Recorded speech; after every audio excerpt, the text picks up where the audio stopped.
Absolutely unforgivable case of a COVIDiot in Karnataka once again. We're talking about a JDS corporator who, after testing positive for COVID-19, infected with the virus, decided to flaunt his fans, to actually enter a crowd and behave in the most irresponsible manner possible. And this after walking around unchecked in a containment area of Bengaluru. Forget about him. What about the others? What about his own people? Take a look. This is JDS corporator from Bengaluru. Imran Pasha tested positive for coronavirus, and this is how he decided to leave for treatment in an ambulance. A huge crowd with masks on, but no social distancing. While the JDS corporator was asymptomatic, he wore a barely there apron instead of full PPE gear. But that's only the beginning of Imran Pasha's idiocy. He then emerges out of the ambulance to wave at the crowd, like he's some sort of a hero. But this COVIDiot then went into the crowd, touching a woman's feet, and then proceeds to mingle with his supporters, waving constantly. His supporters cheer, raise slogans, not realizing how their beloved Neta is exposing them all to the risk of coronavirus. The JDS claims that Pasha had no role in gathering the crowd. As soon as the report came to his hand that he's tested positive, he voluntarily decided to go to Victoria Hospital to get himself admitted. Unfortunately, as soon as the ambulance came in front of his house, people started accumulating in large numbers, which definitely shouldn't have happened, but Imran had no control about it. BJP, however, is demanding action against the JDS corporator. Corporator from the area, Mr. Imran Pasha, is tested positive for the COVID-19. His reluctance to get admitted to the hospital and subsequent drama he enacted has put several people in danger of getting COVID-19 infected. No distancing rules, no care for the virus, and others' lives put at risk. There seems to be no cure for India's COVIDiots. With Nolan Pinto, Bureau Report, India Today. And we're putting the questions, no matter which party the politician is from, in Karnataka or elsewhere, we've put a spotlight on it here on India Today because we don't take sides. But when a politician is endangering the lives of the public, we really lose our patience here on India Today. Joining me live, Tanveer Ahmed of the JDS, the party to which Imran Pasha belongs. Also with us is S. Prakash of the BJP. In a moment, we'll also be joined by a doctor to give us a medical view of the risks that this irresponsible leader has, indulged in for the people who were around him. Tanveer, first of all, I want to put out a disclaimer very, very clearly that Imran Pasha is COVID-19 positive, and we wish him the best of health. We hope he recovers soon and he's healthy soon. There is nothing personal here, and we hope that he gets rid of the virus as quickly as possible. I want to make that very clear. At the same time, Tanveer, why did this man even have a choice in going to quarantine? Why did he have a choice in going to quarantine when the BBMP was practically begging him? Why was he so irresponsible in walking into that crowd? And I am simply wondering why the JDS is being so soft on him. What this man has done is nothing short of criminal negligence. Shiv, to start with, I would also wish Mr. Imran a speedy recovery. But not taking sides, let me not mince words. What he did is absolutely wrong, and I don't think any person of a little intelligence or more intelligence would really appreciate what he has done. But when I spoke to Imran, I really had to really speak him in a tone which he would understand. He said, Tanveer bhai, I had no control. As soon as people heard ambulance coming, it is people who gathered in front of my house, and I had absolutely no control over things happening around. I know Imran for some time now. He's a very responsible young man, young politician. I don't think he would have done this willfully. Whatever has happened with no control of his, but no sensible person would really appreciate whatever has happened, Shiv. No sensible person would appreciate this, but he's a public representative. You know, there are certain standards to which public representatives have to be judged. You're saying that he had no control over the situation. We can see him get into that ambulance, Tanveer, and then he willfully gets out. He should have stood there. He should have told the people, I am getting into this ambulance. I will speak to you all when I'm better. It's not just about his own health, Tanveer. It's also about the health of all those people. He goes out and touches the feet, for God's sake, of an old lady. I don't know who that person is. I wonder if it's his mother or relative. He goes and touches the feet of a senior citizen. Shiv, whether it is his mother or anybody else, I don't think it is really appreciated. Imran was working relentlessly for last 70 days in a area which is Padayanpura, which was in news Which for is a all, containment area. which is indeed, and he should have really behaved responsibly, Shiv. Shiv, no apology is really going to suffice. I don't think we as a party also really appreciates, but I think we have to give him a benefit of doubt, as he said that he had no control over things which were happening around, Shiv. Okay. Tanveer, you know, Tanveer, you're a friend. I appreciate that you're being gracious about this and you're saying that no apology will suffice, but I don't think anybody in Karnataka is going to buy the excuse of he had no control over it. This is his area. Yes, of course, he may be a popular young leader with a lot of fans who've assembled there, but this is a person who's also been elected by the public, and he should have had the simple common sense to keep everybody else's health as a priority, especially since he's just been tested positive. Mr. Prakash, are you willing to, give that space to the JDS, saying this young leader simply lost control of himself? I wouldn't buy that.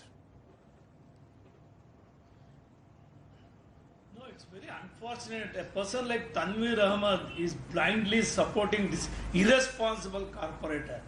I must remind you, Shiv, this is the person who organized this anti-CA protest in Freedom Park, where Amulya Leon shouted pro-Pakistan slogan, and she is languishing in the central jail, and this man is roaming free even after that. Secondly, when the Padayanpura goons attacked the COVID warriors, when they went for quarantining the people, they attacked those warriors, and this corporator supported those attackers. He defended them, and again, yesterday, it is not a crime if somebody is infected with the COVID positive. It's a health issue. He should have gracefully went to the hospital, get himself admitted without making a big scene out of it. But the visuals clearly shows he was waving as though he has come back from winning a war from border. Yes, and terrible. He mingles with the crowd. After he was tested positive, what kind of a public representative is, and what kind of a party he is representing, what kind of leader those party belongs to, none of them are taking any action nor advising them. Where is Mr. Kumaraswamy? His own corporator is acting such an irresponsible way repeatedly. Why no action has been taken against him? No, Not so even let me. a word of caution. I want to. Tanveer, so much of irresponsibility. Tanveer, that's a fair question. What about the culpability of the JDS in this instance? The reason I'm asking is because this guy is a popular leader. He's been in the news before as well. There was a certain amount of time between the BBMP requesting, practically begging this leader to please get out of your house and let us take you to a hospital. Why didn't the JDS take action against this guy? Why didn't you put pressure on him to obey the rules instead of living in your own world? Shiv, the first person to speak to him as soon as that report came was I spoke to him, and I was the one who gave him the contact details of Dr. Asima, who's heading the COVID at Victoria. Shiv, I think Mr. Prakash has absolutely lost the entire ground here in Karnataka, because the way state government has handled, he's venting out all the anger of state government on a young man called Imran Pasha. Though I am not taking side, neither my party is taking side. But when we spoke to Imran, Tanveer, you can't make such irresponsible statement, please. Don't do this. Then you can answer. Your Facebook status, you said, brother, get well soon. Even before he got admitted to the hospital, he was creating ruckus in before his house. And you are supporting such a person. What kind of frustration? The Karnataka is handling the COVID situation excellently. Please understand. Sir, No. let me answer it. Yeah, Prakashji. please answer Let that. me Please it, answer that. Prakashji. Firstly, the report to him came at about 11 o'clock in the night. That was the time when I was the first one to put it in social media that this man is suffering. I was the first one to do that before even Imran could do that. Because, and in the early morning, the ambulance came and the ambulance took him to Victoria Hospital. Prakashji, I'm sure we can really do politics on the several issues, but when this man, we all know, in such a area called Padarayanpura where 80% of people are below poverty line, he was really working relentlessly, young man, 36 years old, who has really done remarkable job, and the mayor has really patted his back. He should have got I don't want to. admitted by 1 second. himself. Don't give all these excuses. You cannot justify on all these grounds. Padarayanpura is a containment zone. Many cases have come out from that area. He should have had some minimum responsibility. The MLA and the corporator, both of them are being irresponsible there. The police also say, see, Imran Pasha has been booked under various sections now. Tanveer, not only the issue of what happened today, but also Imran Pasha's conduct in Padanarayanapura, which is a containment area, which S. Prakash referred to, saying that this is a man who supported the people who attacked the COVID workers. This man is understood to have been walking around there without any precautions at all. He may be a popular local leader, but has he shown no respect for COVID-19 rules? Every time he had used a mask, whenever he had really gone to Padarayanpura, he was working. Everybody loves live Shiv. And he had but the people, the guidelines of WHO. But Tanveer, I apologize, but all of us love life, but Indians are suffering. The people of Karnataka are suffering. About the love for his people. I'm saying that the people of Kindly Karnataka are explain following the his COVID behavior. rules. Why can't an elected representative have some respect for the law? All of us love our life and all of us miss our freedoms, Tanveer. Shiv, to put really things in perspective, I would tell you that I, to start with, didn't really appreciate what happened during when the ambulance came. But when a person, even if God forbid, any politician, including me, if at all I'm affected, we do have certain people who'd love us, who'd come there. But Imran should have really behaved responsibly and got inside the ambulance and would have sat and gone. I sometimes, the politicians do get carried away whenever they see crowd. No. I think we have to give him if he does not, you're making that same point again. But he, as a politician, first of all, he should have the majority. First of all, he should have the maturity. First of all, he should. S. Prakash, just love towards the people. That's what I'm saying. He should. First of all, he should have the maturity to know how to handle, those who love you. Second of all, if I had COVID-19, I would run in the opposite direction from the people who love me. That would show what a responsible person I am. I would not walk towards my loved ones and infect them with the virus. That is the point. God forbid, Shiv. God forbid. And to all of us, including Imran Pasha. Let me just tell you, Yeah. You are my most favorite author as well as an anchor. I don't wish anything like that to you, Shiv. Is mutual. We are all friends here. We're only discussing a simple issue because this is the Karnataka that we love and that we, all of us call our homes. I just want to also bring in Dr. Savio Pereira, who's a senior surgeon and a former assistant administrator at the St. John's Hospital in Bengaluru. I want to get a medical view on this. Dr. Pereira, what did you think about this? This, young politician who's just tested positive, throwing all caution to the wind, walking into this crowd, no social distancing. What did you think? Doctors are toiling day and night to contain the numbers, and here you have this.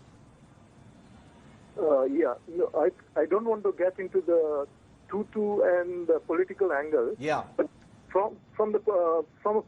I think it was very insensitive of Mr. Imran Pasha to, first of all, the ambulance should have taken him away in a quiet manner. Why did he have to gather such a lot of people to, as if it was a send-off party which he was getting?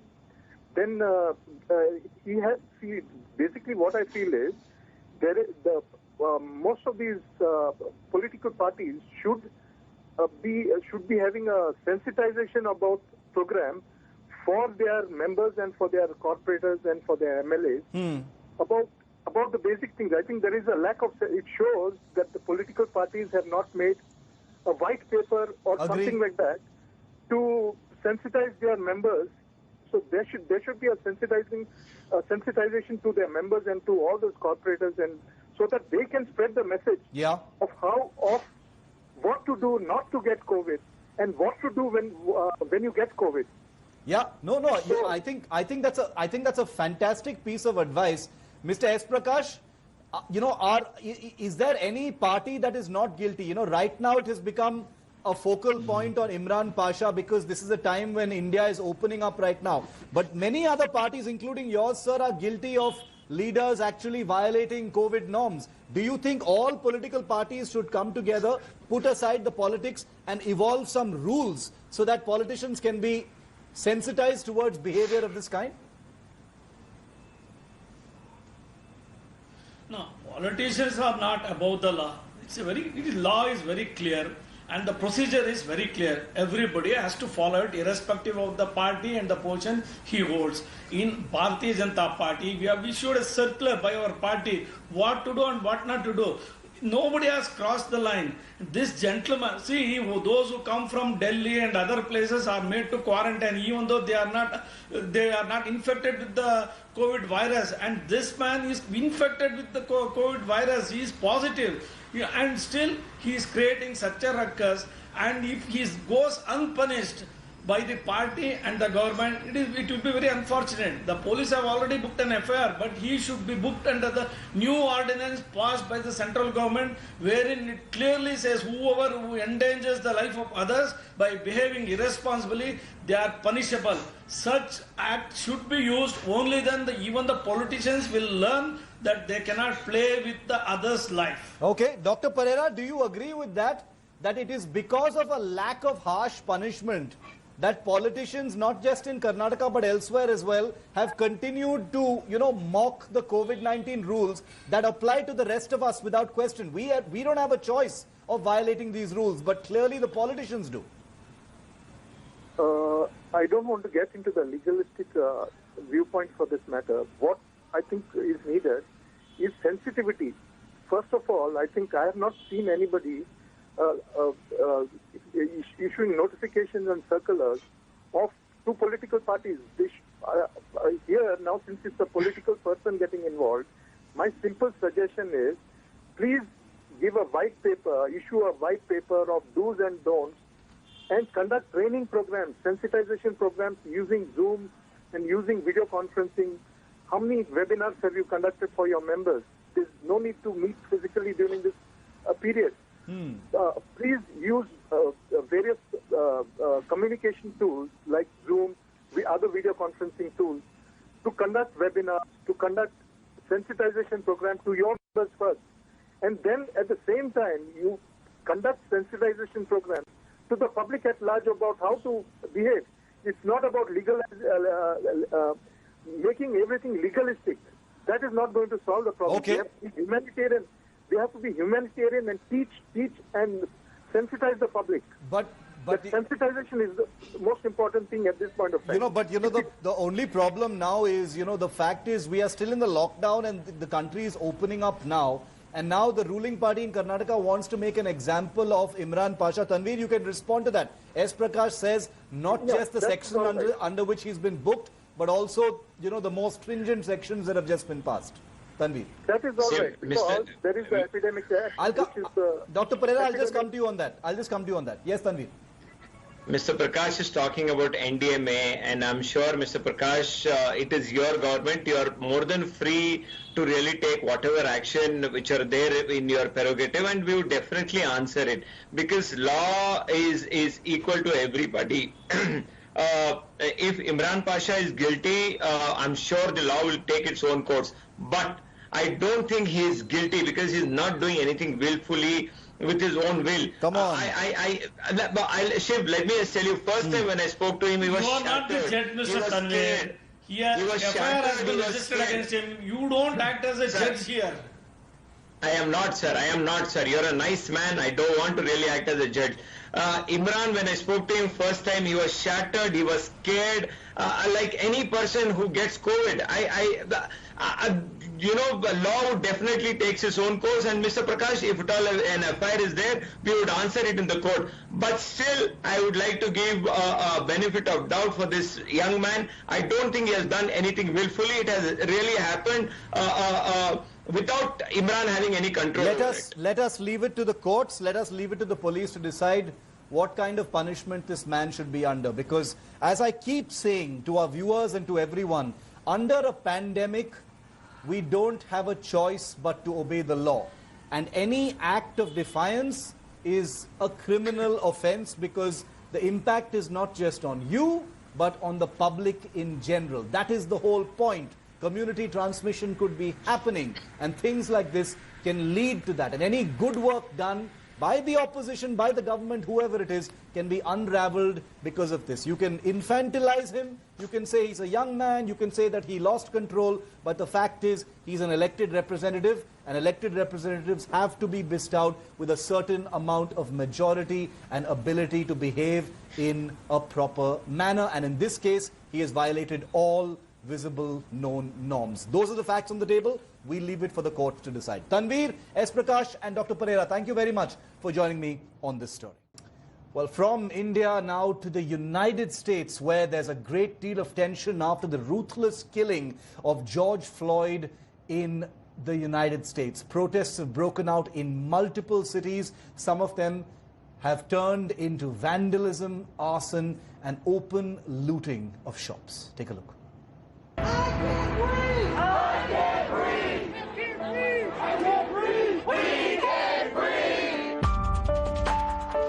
George Floyd, a 46-year-old African-American, died in Minneapolis on Monday. He was retained by the cops. A video footage has now gone viral. It shows a ruthless police officer kneeling on Floyd's neck while he gasps for breath. This incident has sparked outrage across the United States. A total of 4 cops have been fired. The FBI is now conducting a federal civil rights probe. The ruthless officer responsible for this inhumane act has been identified as Derek Chauvin. He has now been charged with third-degree murder.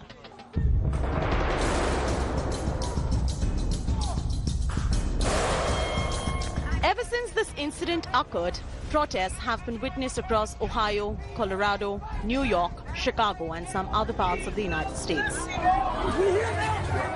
In Portland, the outrage turned into looting. Several protesters broke into the Louis Vuitton store. The footage you now see of the incident has gone viral across social media.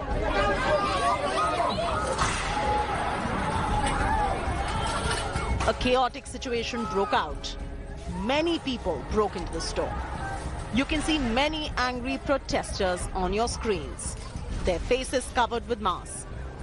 This was a massive loot of the Louis Vuitton merchandise. In Chicago, visuals of violent mob destroying a Nike showroom will shock you. The protesters smashed the windows of the Nike store at Michigan Avenue. You can see how they loot the merchandise and leave it empty. Looters even broke into stores of Los Angeles on Saturday. The civil unrest fled from Minneapolis to New York to Los Angeles to Miami to Chicago. The protesters chanted, "I can't breathe," a rallying cry that echoed dying words of George Floyd. I can't breathe! I can't breathe! The protesters clashed with the riot police. You can see how the cops fired tear gas and plastic bullets in an effort to restore order. Not just this, aerial footage captured a video of people breaking into a watch and athletics store, carrying away boxes of goods, and even a flat-screen television. Bureau Report, India Today. Well, keep watching India Today for further news and updates. You can log on to indiatoday.in and also download the India Today app. The news continues on the other. Hello and welcome to this India Today Corona Warriors special. For over 2 months now, our doctors, nurses and health workers have been in the front line in the war against COVID-19, saving lives, working night and day. The challenges for them are many, but many of these doctors now are finding themselves becoming victims of COVID-19, especially junior doctors and nurses who are right there on the front line. This Corona Warriors special focuses on their challenges, and nowhere is this better exemplified than in the city of Mumbai, India's Corona epicenter, where there have been more than 35,000 cases, with many doctors themselves now succumbing to the virus. Safety, therefore, has become a major concern as these doctors attempt to battle all odds. Our top story in this special report comes from Tanushri Pandey in Mumbai.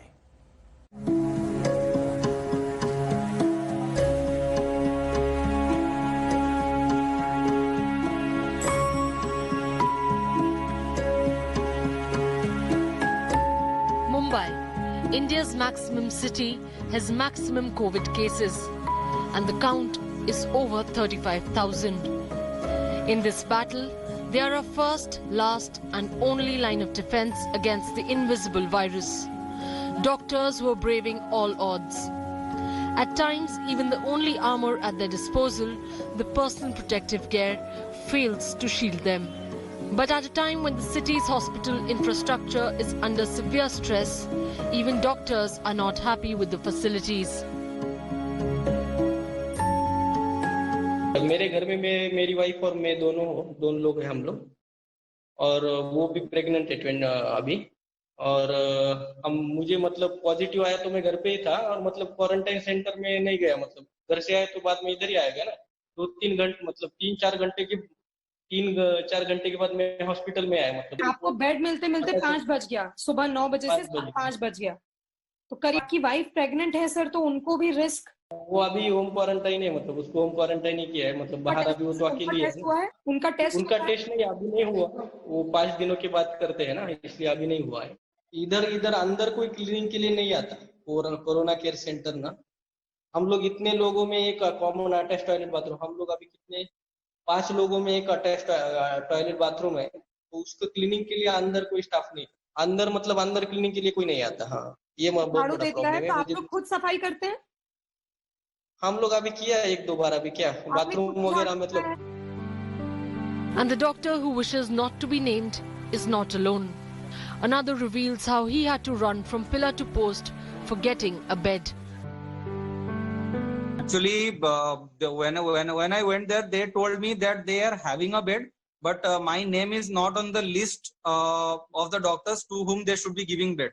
So I asked them, I have been referred from KEM, so why are you not admitting me? They told that some new instruction has come, according to which they can only admit doctor only after there is instructions some from higher authority. It was really a frustrating experience for me. On top of that, they kept on humiliating and insulting me. That was more of something for me to take. It was like, why did I have been in this, my father is also a doctor, and I have since my childhood I have seen him. Okay, so I have seen him and I have seen how much people respect him. So that is the only thing I came in the profession. But that day something, that is a question I asked myself, why did I come in this profession? These doctors often work in trying conditions. 3 weeks definitely without an off, but except for the changeover time, which was maybe a 24 hours gap, which was the only holiday as such in the 3 weeks. So mentally that was a little straining, as in the sense like when you keep doing the same kind of duty, and that too with COVID, all around you, people talking about COVID, you see a lot of death, you see a lot of things which are not easy to take in, despite how many years you might have been in this profession. So physically, nothing I would really like to talk about, but definitely not easy, not very easy. Long work hours, fewer of days. Resident doctors feel that they are being taken for granted. ये बिल्कुल upset होने जैसी बात है कि अगर आपने news में भी देखा होगा कि 7 हिल्स हॉस्पिटल का एक ऐड आया है और महाराष्ट्र गवर्नमेंट ने केरला से डॉक्टर्स मंगाए, उसमें MBBS डॉक्टर्स को 80,000 रुपये और जो एमडी डॉक्टर्स है उनको 2 लाख रुपए देने की बात की गई है, जबकि हमारे जो रेसिडेंट डॉक्टर्स है उनको 54,000 स्टाइपेंड दिया जा रहा है, और मुंबई महानगर पालिका के द्वारा उसमें भी टीडीएस काटा जा रहा है 10%. Resident doctors are the workhorses of the public health system, and at these times of a pandemic, they barely have any time for sleep, for food, because they spend every single day fighting to save lives. But unfortunately, they are being forced to fight another battle. A battle not for the recognition they deserve, but for the basic facilities. With camera person Prashant Bhatt in Mumbai, I'm Tanushree Pandey for India Today. And joining me now are the junior and resident doctors who hopefully will speak up and tell me what exactly ails them at the moment. Dr. Kaustubh Dasgupta, resident doctor at KEM Hospital. Dr. Deepak Munde, resident doctor and coordinator of the Maharashtra Association of Resident Doctors at KEM Hospital. Dr. Avinash, who is a resident doctor and at the Sion Hospital. Appreciate all of you joining us. I want to come to you, Dr. Dasgupta, first. Give us a sense. I have got a figure here that as of the 20th of May, as many as 73 resident doctors from just 3 medical hospitals, Sion, KEM and Nair, had tested positive for COVID-19. How difficult is that for y'all to be protected at the moment? Do you have enough equipment? Why is it that so many resident doctors and junior doctors are falling prey to COVID-19 cases in Mumbai? Hello, am I audible? Yes, you are. Okay, thank you, sir. So, like you said, why do I think that so many resident doctors are falling sick?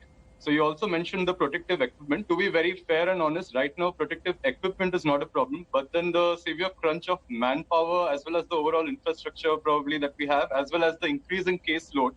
So what that has led to is that work hours are being stretched beyond the normal or the ideal limits, and even the pattern of duty maybe that we do has been stretched beyond normal. And so that is probably why you have such a huge number of doctors and nurses and other healthcare workers falling sick. When you say pattern of duty, pattern of work, how many hours and how many, when do you get a break? See, again, right now it differs from what duty you are doing. So I would not venture out to speak for everyone. Right now, the duty I am at, it is much better than it was before. So it's 6 hours per day. It's not more than that. But the number of days at a stretch can go up to 3 weeks or 2 weeks without a gap. Okay, let me go to, let me get other views at the moment. Dr. Deepak Munde, you're a resident doctor and coordinator at KEM Hospital of the Association of Resident Doctors. How difficult is it at the moment for resident doctors? What's your biggest challenge at the moment? Yes, sir, but I would like to correct your statistics first. Yes. As you mentioned, there are 73 cases in total, but there are 70 cases in Sion Hospital, 35 cases in KEM Hospital, and around 30 cases in Nair Hospital. So we have crossed the century already, and many of them are completed their course of treatment and they have joined back. So I would like to congratulate them, and I think the whole country should proud of them and congratulate them for this. What is the biggest difficulty you faced there at the moment? What is your biggest difficulty, Deepak, that you faced? Yes, sir. The biggest difficulty we are facing, that is the work pattern. Few days back, BMC came with the pattern of 5 days work and 2 days off. In spite, the ICMR and central government gave the guidelines of 7 days work and 7 days quarantine. Still, they gave the reason of manpower crunch in Mumbai, and they said 5 days work and 2 days off, which is inhuman considering the incubation period of the corona is 5 days. If a doctor gets a rest for 5 days and he feels that he has symptoms, he can seek a treatment. But if he continues the work, then he can be a source. He himself can be a source of infection. That is, I don't think. Right. So you're not being put in quarantine after you do these long hours or long days. That's one weakness that you're saying in the system. Let me go to you, Dr. Avinash at Sion Hospital, one of the worst affected. Dr. Avinash, what is the biggest challenge that you are facing? What is it that you want to tell the country today? I want to give all of you a platform to explain to the country the difficulties you're facing. Sir, at present, everyone knows that Mumbai has become an epicenter of the COVID. Yes. Go ahead. So for that, there are dedicated hospitals of COVID and non-COVID. But But what is the main problem with the Sion Hospital is Sion Hospital comes to that the half of the manpower gets busy with the COVID treatment, COVID patients treatment, and half of the manpower caters to the non-COVID patients. Right. But in that also there is division that few doctors are sent to the Sevenis Hospital for catering the ICU patients, and few sent to the Kasturba Hospital. When previously there were 100 people, suppose there were 100 people catering to the Sion Hospital, they have been divided into multiple phases for treatment of COVID, and there are only a handful of resident doctors left for treatment of the non-COVID. But when the case from the community comes, we don't know the status of the patient. Then for emergency purposes, we have to start the emergency procedures on the patient, like operations, like supposers. So you don't know whether the patient is symptomatic or asymptomatic when he comes to you. Yes, sir. But when such scenario, we have to go with the procedure because it's an emergency. Right. When after the patient is stable, we send a swab, then patient turns out to be the positive. But sometimes what happens is when a patient, when we see the ward is of corona, then we take much of the precautions, and there the duty hours are divided because in PPE there is a severe dehydration, we sweat like anything, and the immunity goes down. But where it comes to non-COVID, there is no such work hour distribution. Right. We have to work when OPG people work in hospital, they work for more than 12 to 18 hours. When it comes to other people like on-call emergency people, they have to work for 36 at a stretch. But they also have to work in the PPE only. Okay, so when it comes that their immunity. Yes, sir. Right. So you're in a way that the COVID, non-COVID patient divide is also an important challenge that you're facing particularly when you've got to go to meet non-COVID patients, yes, and you don't know whether they are symptomatic or asymptomatic when you're doing an emergency operation. Let me come to Dr. Raman Sharma. You are senior resident, ENT department, Lok Nayak Hospital. Dr. Sharma, give us a sense of the challenges that you face at the moment in these COVID times as a resident doctor. Hi, Rajdeep. I just joined. Actually, there are multiple things I want to discuss here. The concerns of all the residents in our hospital. First and the foremost is the increased number of the people that are coming COVID positive. I first want to request all the people of our country to please follow the guidelines. Please maintain the social distancing and the sanitization. It is our duty. We have been doing the duties before the COVID for 48 hours or 72 hours. We don't have a fear of doing duties in the COVID, but it is the increase in the number of the people which is concerning us. Secondly, the PPE kit. PPE kit, after wearing a PPE kit, it becomes very difficult. We cannot go to the washroom. We cannot touch our mask. And the 2 days back, there was a menstrual hygiene day. So I saw one video, one of the female colleague, a doctor, during the menstruation, they have a problem while wearing the PPE kit. So it is very important that we should keep in mind that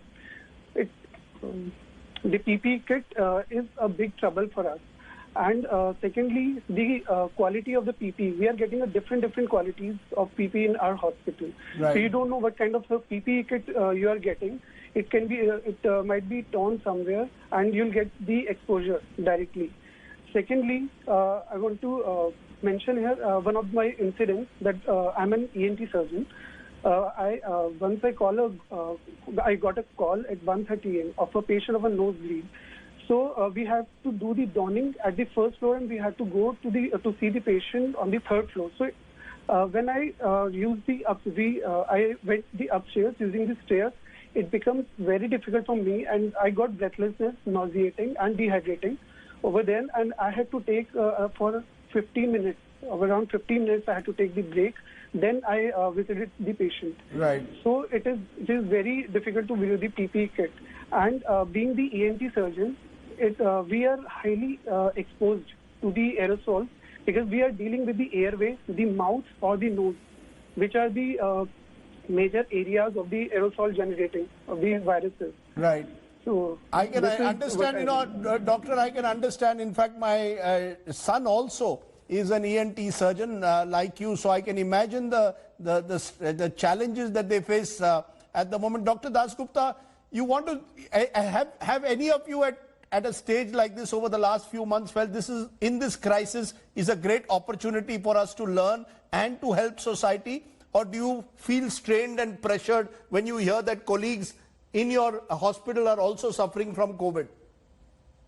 See, I think it's always been both. I mean, when you say it's a great opportunity to learn and continue serving society like we do, then definitely yes, we felt that coming, right from the time when we saw visuals from China, Italy, New York and all that.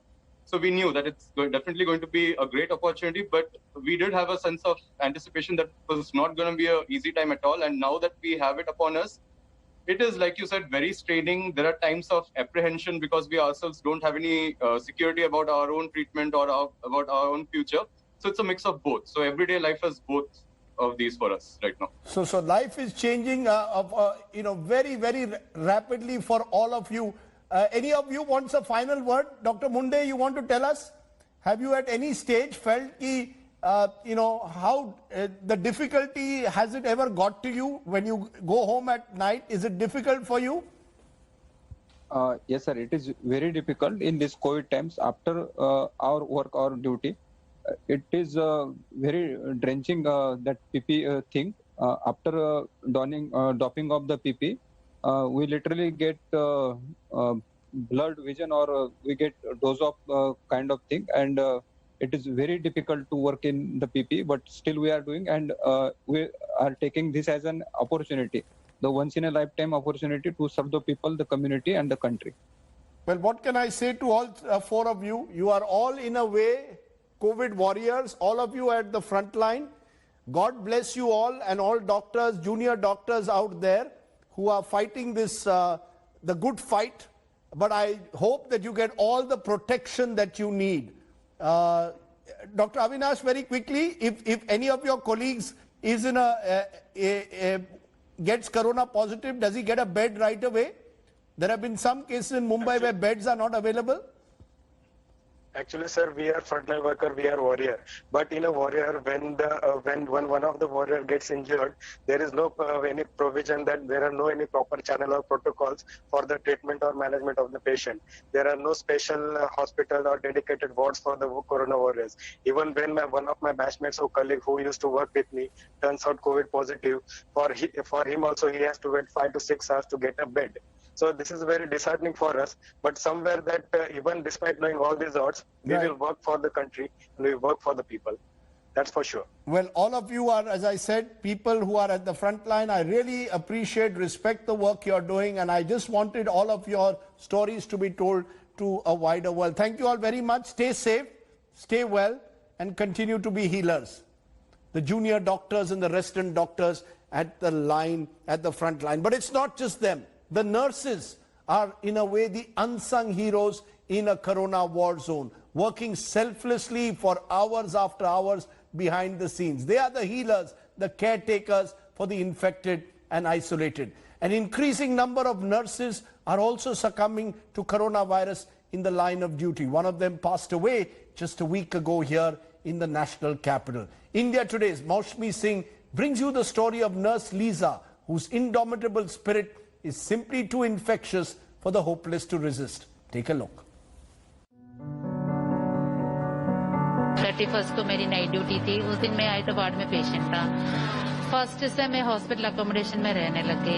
तो एकदम से with in 1 day घर से दूर रहना. तो मैं घर से चल पड़ी. एक बैग में 2 कपड़े रख दिया, जितने जरूरत की सामान रख के आगे फिर यहीं रहने लग गया. When the day ends, the day begins. Because that is when Sister Lisa reports for duty. 8 p.m. and she begins her job nursing COVID patients in the hospital. It's her second stint in the COVID ward. जब first time duty किया था तो थोड़ा डर भी लग रहे थे कि हम इनको कैसे हैंडल करेंगे, क्योंकि सबकी जिंदगी में पहली बार आई है. अब सेकंड राउंड आ गया तो हमें तो इतना डर नहीं है कि हमें पता है कि क्या करना है. When the pandemic began, it forced Lisa Sajan to leave home, husband and her 2 children behind because duty called. And the LNJP hospital in Delhi became her home, away from home. Her first posting was at the COVID ward, a veritable battle zone as the cases began to spike in Delhi. So many doctors and nurses, they are corona positive here itself in our hospital. They got this infection from the hospital only. I cannot say that I am scared of my life, and I will not say also. If it is positive, we'll see. Trying to keep worry at bay is what a night duty at the COVID ward means. And camaraderie comes handy to help ease the sleepless hours spent in tight masks and gears. इतना caring nature है, इतना मतलब इनके साथ duty जितनी comfortable लगती है ना कि चाहे पूरे साल हम साथ में ड्यूटी कर सकते हैं. Happy birthday. Her co-workers even made sure that she doesn't feel left out on her birthday. Bought her a cake. When away from her family, Lisa Sajjan turned 50 a few weeks ago. In her second stint, Lisa opted to travel to work from home. While her husband pitched in to help, she took all precautions by isolating herself from her family. Phone पे करते तो ऐसे ना आंसू ऐसे निकलते थे. अभी भी सोचेगा तो सच में मेरे को रोना आता है. मेरा बच्चे तो ऐसे है कि मैं घर से निकलती है तो मेरे ऐसे क्रॉस लगा के मम्मी टेक केयर संभल के जाना, ऐसे मेरे को किस करके ऐसे भेजते थे वो मेरे बेटा. These nurses quietly behind the scenes work overtime, doing their bit to ensure that the flame of hope is burning bright. With video journalist Alok Das, this is Mosmi Singh in Delhi for India Today. That's it on this Corona Warriors special show. Our namaskar, our salam, our thanks to the health workers, the junior doctors, the nurses, the resident doctors. Stay well, stay safe. Thanks for watching. Hi everyone, Preeti Chaudhary here. Hope you like this video. For latest news and analysis, like and subscribe to the India Today YouTube channel. And don't forget to press the bell icon to stay updated. Thank you for watching.